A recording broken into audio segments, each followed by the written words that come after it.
al culpable de la muerte del Señor. Y empezaron por Poncio Pilato, Herodes, los judíos, y bueno, entonces el culpable fue este, y después decían no, pero fue este. Bueno, después de un largo trabajo de investigación, llegaron a la conclusión de que al Señor Jesucristo nadie le quitó la vida. Lo que nosotros sabemos por la palabra, porque el Señor dice: a mí ninguno me quita la vida, yo la pongo porque tengo el poder para darla y tengo el poder para volverla a tomar. Realmente al Señor no lo mató nadie, Él se entregó voluntariamente. Esa es la realidad. Al Señor nadie le quitó la vida, Él la entregó por nosotros. Entonces el Señor sabía todo esto, y no fueron los judíos, ni fueron los gentiles, ni fue los fariseos, ni los saduceos, ni Caifás, ni Anás, ni el rey Herodes, ni Poncio Pilato, ni el emperador romano de ese momento, ninguno de ellos. Fue el mismo Señor quien puso su vida, y todo lo hizo en su momento señalado y predeterminado por Dios. Aquí observamos que el Señor dice: todavía, dice el evangelista, que todavía la hora no había llegado. Es decir, que Dios tenía un momento específico para que su Hijo fuese sacrificado. Y esta enseñanza es tremendamente gloriosa para nosotros porque nos llena de consuelo. Entender que nada ocurre sin que sea el propósito y la voluntad de Dios. Que nada pasa en nuestras vidas sin que sea la voluntad de Dios. Eso debe darnos demasiado gozo, fe y esperanza. Saber que todo lo que ocurre y que todo lo que nos ocurre es porque Dios lo permite. Dice la palabra del Señor que no cae a tierra la hoja de un árbol sin que sea su voluntad. Y también dice que Él tiene contados todos nuestros cabellos. Algunos que ya tenemos poquito cabello, pues es más fácil.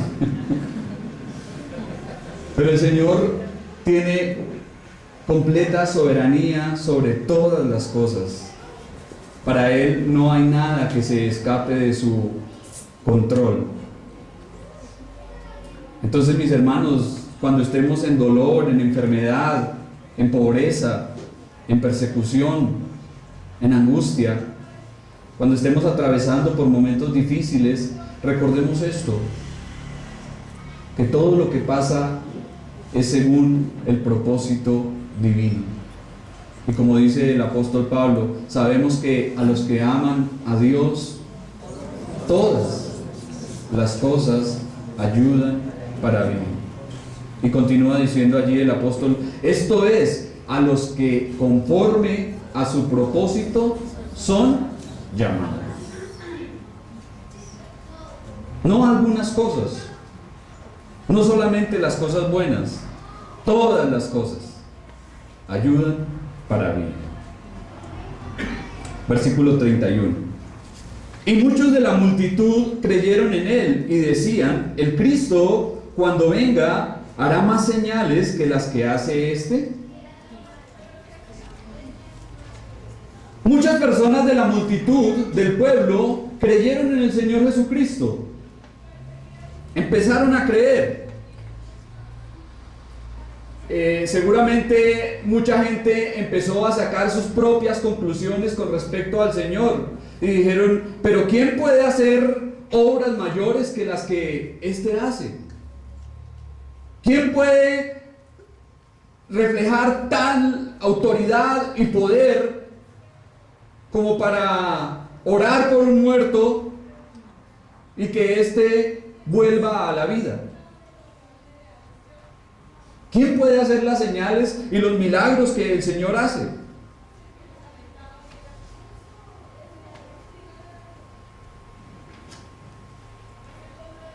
Ahora, recordemos que cuando Juan estaba en la cárcel y le mandó preguntar al Señor si él era, ¿cuál fue la respuesta que se le dio o se le envió a Juan? ¿Recuerdan? Los ciegos ven, los cojos andan. Cuidado, no es los cojos ven y los ciegos andan, ¿no? Como alguien leía por ahí. Porque eso es obvio. Los ciegos ven, los cojos andan, los leprosos son limpiados, los sordos oyen, los muertos resucitados, y a los pobres es predicado el Evangelio. Lo que el Señor le está diciendo a Juan es: efectivamente, todo lo que está ocurriendo, todo lo que están viendo a mi alrededor, todos esos milagros y esas señales, es porque yo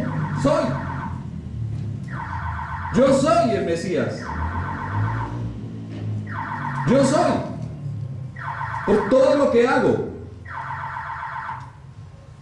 Estas personas que estaban aquí creyendo en el Señor seguramente fueron partícipes de los milagros que el Señor efectuó en Galilea, porque debemos recordar que a este punto nuestro Señor había hecho muy pocos milagros en Jerusalén. Prácticamente que los milagros en Jerusalén habían estado limitados. ¿Debido a qué? A la incredulidad, al rechazo y al odio de las personas. Entonces nuestro Señor allí en Jerusalén había realizado muy pocos milagros. La mayoría de milagros los había hecho en Galilea. Y seguramente esta gente supo del ministerio del Señor allí. Siempre habrá gente sensible a las cosas que Dios hace, y también otros reacios, necios y detractores.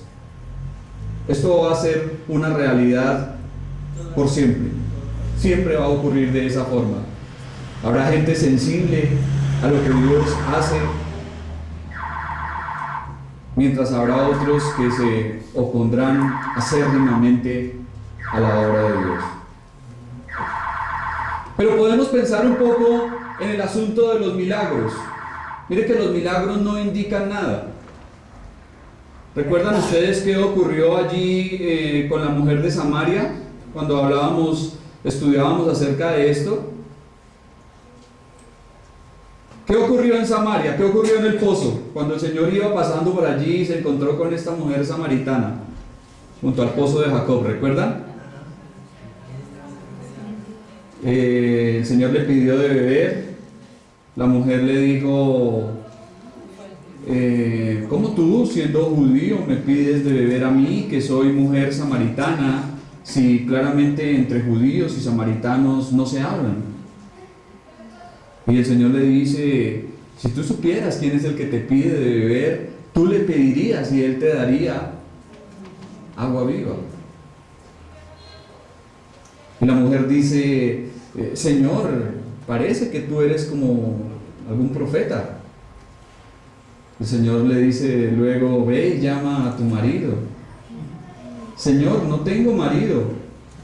Bien has dicho, no tengo marido, porque 5 has tenido y el que ahora tienes no es tu marido.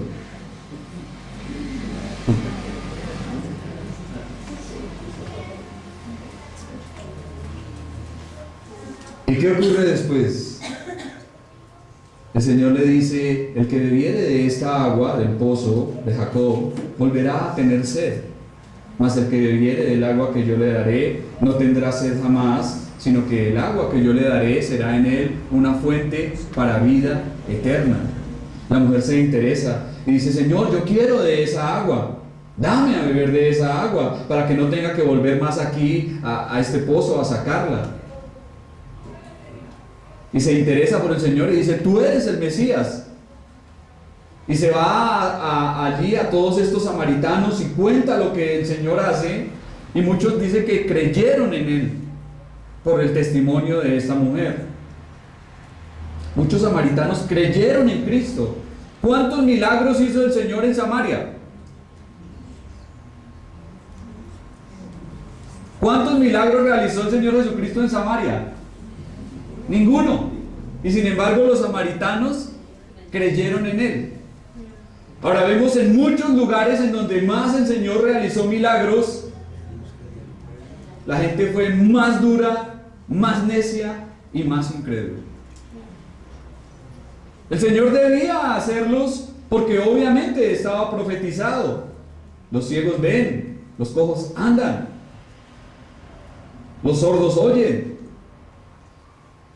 a los pobres es predicado el Evangelio. Todo esto debía ocurrir porque ya estaba en el plan de Dios.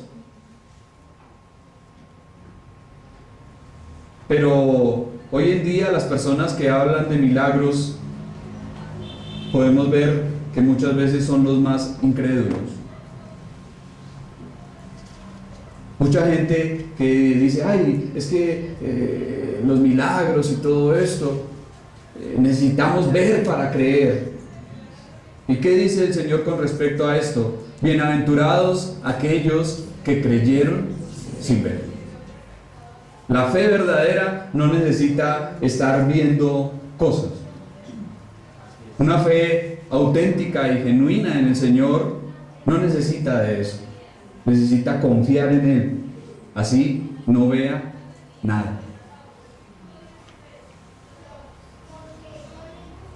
Entonces todo este asunto es polémico.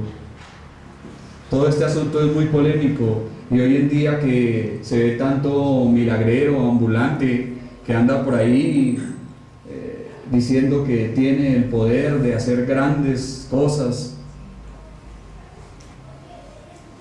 que se ven campañas de milagros, se escucha por ahí la publicidad de muchos sitios, gran campaña de sanidad y milagros, traiga a sus enfermos. ¿No lo han escuchado? Yo sí. Esa es la forma como se está predicando un falso evangelio hoy en día. Traiga a sus necesitados. Allí todo se le va a solucionar de una forma mágica y milagrosa. Pero esa no es la fe que Dios nos demanda en su palabra. Esa no es la fe que debemos tener. Versículo 32. Los fariseos oyeron a la gente que murmuraba de él estas cosas, y los principales sacerdotes y los fariseos enviaron alguaciles para que le prendiesen. Entonces, al escuchar todo esto, seguramente por los pasillos del templo, por las calles de Jerusalén, llegó a oídos de los fariseos. Y la gente por todas partes comentaba en la fiesta lo que estaba ocurriendo con respecto a Cristo. La gente empezó a murmurar, a hablar de una manera secreta. Ellos pudieron seguramente ver quién era Cristo y decían, no, realmente este hombre no ha hecho mal. ¿Por qué tanto odio? ¿Por qué tanta persecución? Si este hombre no ha obrado mal. Pero los fariseos estaban cada vez más enfurecidos. Se encontraban alarmados y contrariados, porque posiblemente pensaban que el Señor iba a causar una revuelta nacional para hacerse públicamente el Mesías. Y por eso dice que determinaron detenerle aún en plena fiesta. No esperaron a que la fiesta de los tabernáculos terminara, sino que aún en plena fiesta determinaron prenderle. ¿Y qué hicieron? Según lo que acabamos de observar, ¿a quiénes mandaron? Alguaciles. Oiga, y qué tremendos estos fariseos. Qué terribles. Estos hombres, el Señor les acusa de cerrar el reino de los cielos. Lo encontramos en Mateo capítulo 23. Y el Señor les dice, ay de vosotros, escribas y fariseos hipócritas, porque cierran el reino de los cielos delante de los hombres, pues ni entran ellos ni dejaban entrar a los demás. Y semejantes a ellos hay muchos profesantes hoy en día que por su mal testimonio, que por su legalismo, su religiosidad, están cerrando el reino de Dios a muchas personas. ¿Cuánta gente no dice, yo no quiero ser como ese cristiano? Yo he escuchado eso en muchas partes. La gente dice, yo no quiero ser como ese evangélico, que el día domingo se pone las alas para ir a la iglesia, pero entre semana saca el tridente y los cuernos.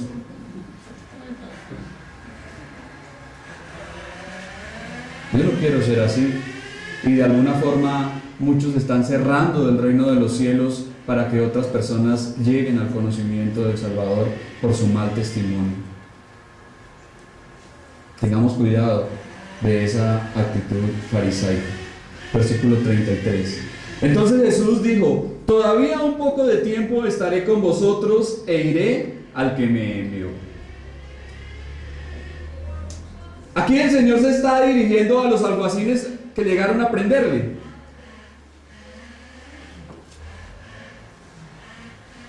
Parece ser que un poder divino les contuvo y no pudieron hacer nada. Llegaron a donde el Señor estaba y no pudieron agarrarlo por temor al pueblo, por temor a la multitud. Pero entonces se quedaron ahí escuchándole.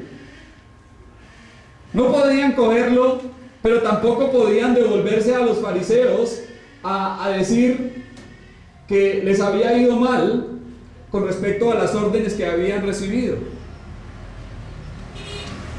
Entonces a ellos el Señor les habla y les dice, estaré con ustedes por poco tiempo. Nuestro Señor sabía perfectamente todas las cosas, como ya lo dijimos. Él tiene un conocimiento total de todo porque Él es Dios. Así como conoció a Natanael cuando estaba allí debajo de la higuera, o como cuando, ¿recuerdan cuando dice allí, observamos un pasaje que decía que el Señor no tenía necesidad de que nadie le diese testimonio de los hombres, pues Él sabía lo que había en el hombre? El Señor lo conoce todo, porque Él es Dios omnisciente. Él no necesitaba que nadie le informara nada. Él lo sabe todo. Y aquí sabía lo que estos hombres llegaron ante Él a hacer. Sabía cuáles eran las órdenes que habían recibido de los fariseos. Y el Señor les dice, estaré con ustedes poco tiempo. En estas palabras, como en las siguientes, notaremos un toque de tristeza y de nostalgia en los labios del Señor. Observaremos allí un matiz de nostalgia en Cristo. Y les dice a estos hombres, ¿han venido a arrestarme? No se preocupen, porque estaré con ustedes por muy poco tiempo. Vuestro deseo de deshacerse de mí será cumplido dentro de muy pronto. No se afanen. Les han enviado para que me apresen, pero en este momento no será, porque mi hora aún no ha llegado. Pero dentro de poco nos separaremos para siempre.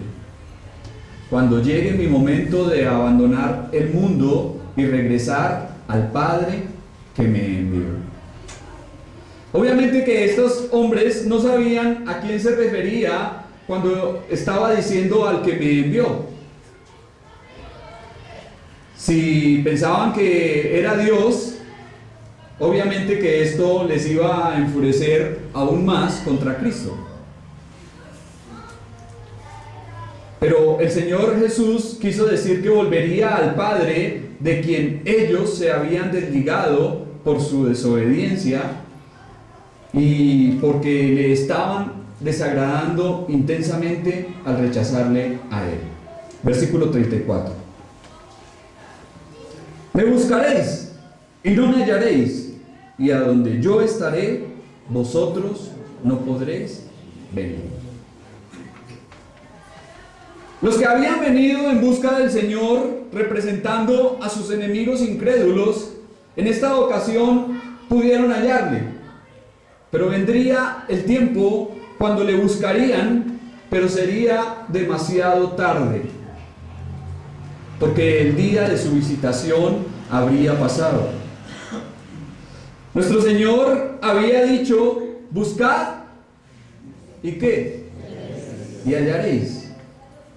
Pero ahora dice: me buscaréis, pero no me encontraréis. El profeta Isaías había dicho tiempo atrás: buscad a Dios mientras pueda ser hallado, llamadle en tanto que esté cercano. Deje el impío sus caminos y el hombre inicuo sus pensamientos, y vuélvase a Jehová, el cual tendrá de él misericordia, y al Dios nuestro, el cual es amplio en perdonar. ¿Qué podemos entender de esas palabras del profeta Isaías? Que habrá tiempo cuando los hombres querrán buscar a Dios y no lo van a hallar. Habrá días en que muchos van a decir: Señor, aquí estamos, te queremos, Dios. Pero va a ser demasiado tarde. Va a ser semejante a los días de Noé, cuando muchos estaban siendo anegados por las aguas. ¿Recuerdan?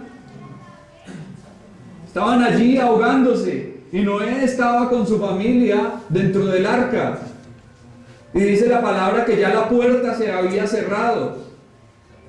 Y estaban allí y le pedían: por favor, Noé, ábrenos que perecemos. ¿Pero qué pasó? La puerta estaba cerrada. El tiempo se había agotado. Noé les había predicado por 120 años. Durante 120 años, este pregonero de justicia estuvo diciéndoles: arrepiéntanse, arrepiéntanse, busquen a Dios, vendrá un juicio, todo va a ser destruido, un gran diluvio.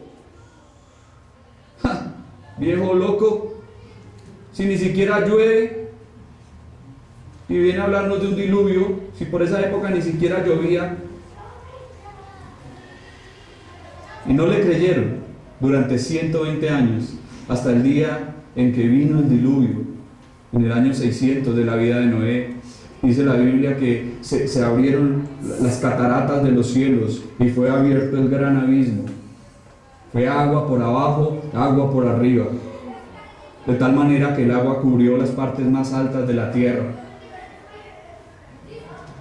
El arca vino a reposar en el monte Ararat, un monte que tiene 5.500 metros de altura. El diluvio no fue como algunos piensan, que se trató de llenar una piscina. No fue así. Fue un cataclismo universal que cambió completamente todo en el planeta. El agua que estaba represada, porque al comienzo observamos en el Génesis que dice que Dios separó las aguas de las aguas. Había agua por arriba, agua por abajo. Y en el diluvio, toda esa agua que estaba por abajo, se abrió el abismo y toda esa agua subió. Pero también se abrieron las cataratas de los cielos y hubo agua por arriba.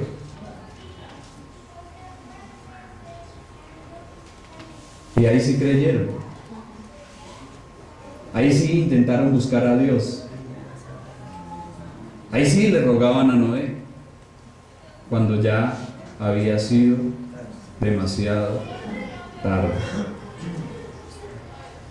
En la vida, mis hermanos y amigos, el tiempo es muy limitado. La vida se nos pasa de una forma demasiado rápida. La palabra de Dios dice que nuestras vidas son como neblina, que está por un poco de tiempo y luego desaparece. También la compara con las flores de los campos. Dice que salió por un momento, pero después no está, su lugar no la verá más. Busquemos a Dios hoy. Sirvámosle a Dios hoy. Vivamos para Él hoy. Confiemos en Él hoy. No espere a mañana. No espere a un mañana que tal vez nunca llegará. He escuchado de mucha gente que dice: no, ahorita estoy demasiado joven como para pensar en Dios. Tengo mucha vida, tengo muchas cosas por hacer, tengo que estudiar. Y después dicen: no, ahorita estoy demasiado ocupado en mis negocios, estoy demasiado ocupado en mis empresas, estoy ganando mucho dinero como para pensar en Dios. Más adelante, cuando me jubile, ya cuando me quede un tiempo, cuando me pensione, entonces voy a ver qué tiempo le queda a Dios. Y después llega a viejo y dice: no, pero ya no tengo fuerzas, ya estoy cansado, ya he luchado mucho en esta vida, ¿ya para qué? Ya le pasa lo del hombre que perdió su caballo. Un hombre perdió su caballo y lo vino a encontrar mucho tiempo después, lo vino a recuperar, pero ya el caballo no servía para nada. Y este hombre decía: bueno, aquí está otra vez mi caballo, pero ¿ya para qué? Así es la vida de muchos. Dejan pasar los mejores años de su vida, los mejores tiempos, los mejores días. No, yo le sirvo a Dios después, pero ya después ¿para qué? De pronto pensamos en un mañana que seguramente no llegará. Por eso, mis hermanos, sirvámosle a Dios hoy. Busquémosle hoy. Actuemos hoy. Porque no sabemos qué será de nuestras vidas en el futuro. No sabemos lo que va a pasar más adelante. Nadie tiene nada asegurado. Todavía hay tiempo para buscar a Dios. El Señor Jesucristo dijo: yo soy la puerta, y el que por mí entrare será salvo. La puerta está abierta. La salvación se ha ofrecido a todos los hombres. El Señor no quiere que ninguno perezca, sino que todos procedan al arrepentimiento. Entonces, mi hermano, busque a Dios, sírvale hoy, arrepiéntase hoy. El infierno será la verdad reconocida demasiado tarde. Muchas personas que vayan a ese sitio se van a dar cuenta de cuán engañados y necios fueron en esta vida.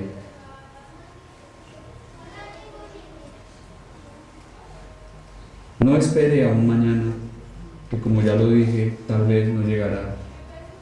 Y termina el Señor diciendo: a donde yo estaré, vosotros no podréis venir.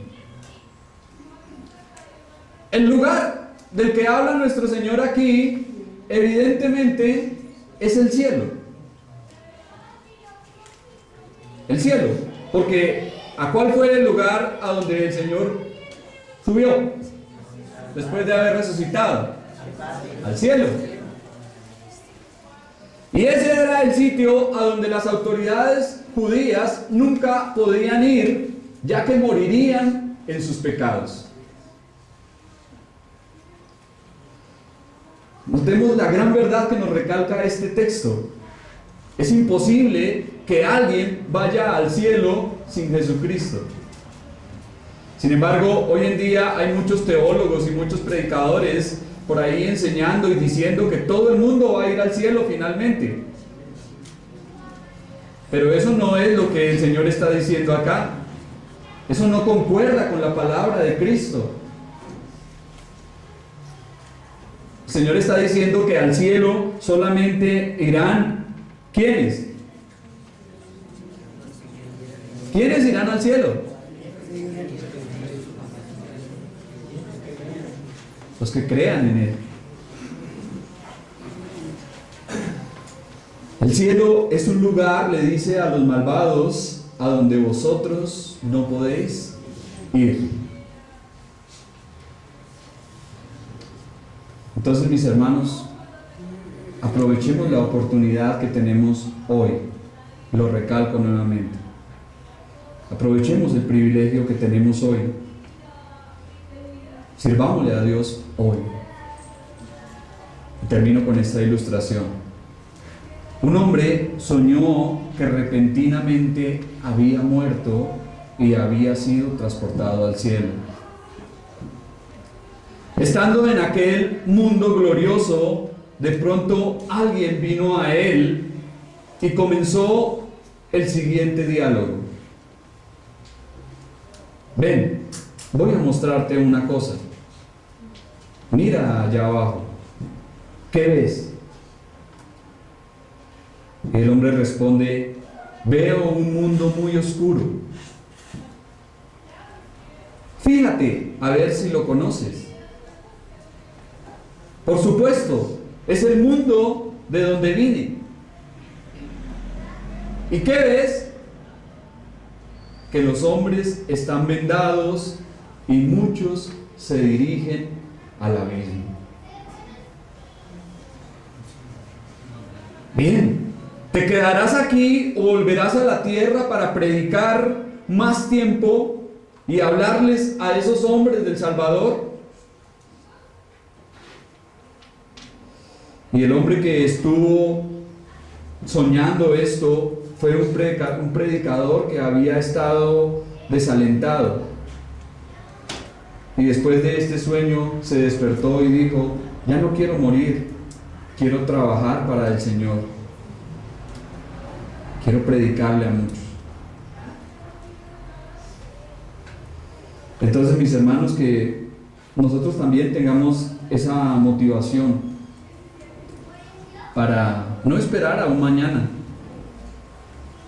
sino para lo que podamos hacer, hacerlo hoy y mientras en nosotros haya vida.